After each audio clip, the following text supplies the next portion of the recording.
So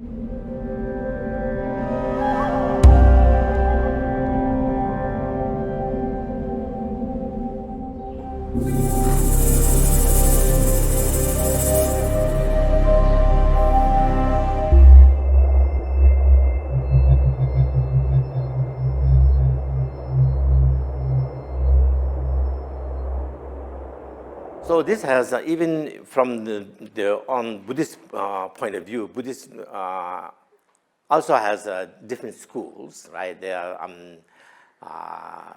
Indian Buddhism, for example, like you have known like 4 different schools. Each school has different ideas, of course. What really continues from this life to the next life, what came from the previous life. Of course, it is universally said is the mind, consciousness. The consciousness, because otherwise the body, of course, we all know, doesn't travel from this life to the next life. This body that I have didn't come from previous life, in previous life. So therefore, something, according to Buddhism, believing in the past life and future life, something continues. So what is it? So this is, universally it's in the mind. But then talking about the mind itself, there are different things, There is the 6 consciousness, which is universally, even within all the Buddhist schools, except the 5 sense consciousnesses, like eye consciousness, ear consciousness, and so forth. And then the 6th one is the mental consciousness. And eye consciousness and ear consciousness, we know that these are connected with the eye organ or eye faculty. So therefore, again, that doesn't travel from this life to the next life. When our body is done, finished, then also eye consciousness doesn't, exist anymore. But mental consciousness, according to all the schools, mental consciousness continues. And the mental consciousness is the one that came from past to this life, and from this life it will go to the next. So this is according to all the schools of Buddhism. But then now, if we go deeper into the Buddhist schools themselves, then there is the Hinayana or Mahayana, or maybe you can say Sharvakayana, Paticca Buddhayana, and Bodhisattvayana, right? The Bodhisattvayana is also equivalent of Mahayana. So then, the getting into the Mahayana per se, particularly, then it has a different interpretation of what is this mental consciousness that is traveling from this life to the next life, or came from past life.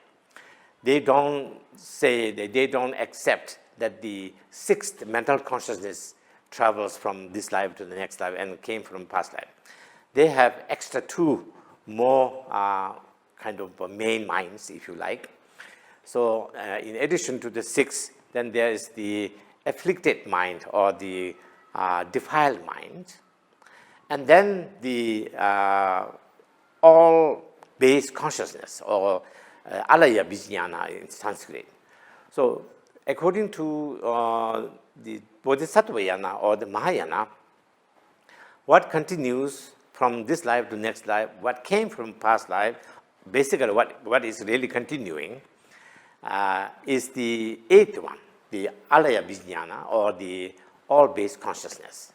So all-based consciousness is like a substratum. Sometimes it's also used substratum, or it's like a big container where all of the imprints of our karma goes in, basically. This is the container where keeps everything. But, it's a kind of in the form of imprint, form of, in Tibetan, is pakcha. So that is where then, it bears fruit. Like these pakcha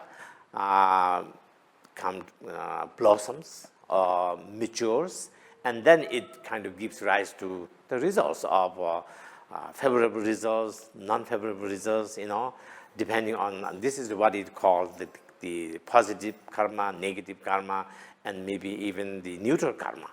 So that's why what really continues from this life to next life, according to the Mahayana, is the alaya vijnana.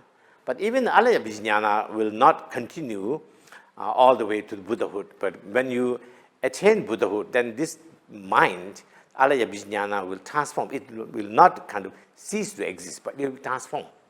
It will transform into one of the Buddha's wisdoms. It's called, I think, mirror-like wisdom. So this is what the Mahayana interpretation is.